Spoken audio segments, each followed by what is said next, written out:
Being in medicine is not easy. If it were simple, I'd do it, but then again, I'm squeamish, forgetful, and the sight of blood makes me grimace, faint, and scream all at the same time. The thing is, medical professionals deserve our respect even in normal times because our health depends on them. But just in case you forgot, we are not living in normal times. COVID-19 has turned the world upside down and shaken it into oblivion. Frontline medical workers are the ones healing infected people and keeping this outbreak from getting any worse than it already is. Now, I'm not here to make the case that we should appreciate medical staff more, because no matter how much we do thank them, it will never be enough.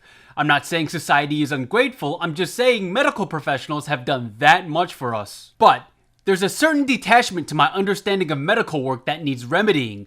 I know they're exhausted, I know they're slammed. But what is their day like? What are they thinking? How stressed are they? Should we be worried about them succumbing to said stress? These are the questions I ask because I want to know what they go through. On Sunday, I got a glimpse of the answers to my question when new Taipei City Mayor Hou You-yi posted this video to Facebook.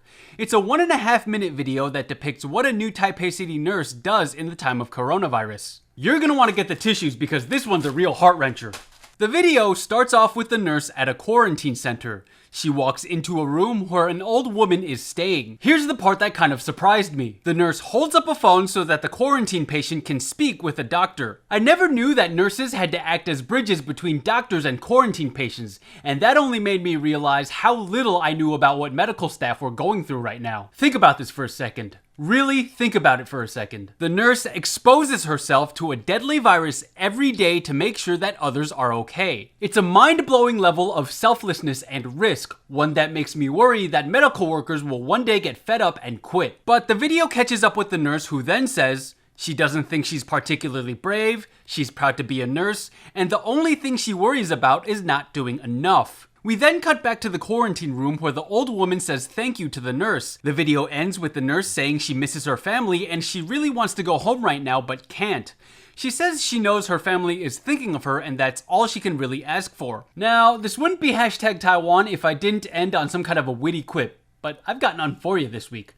Because no matter what I say, it can't be anything more impactful or profound than that. It's just not gonna happen.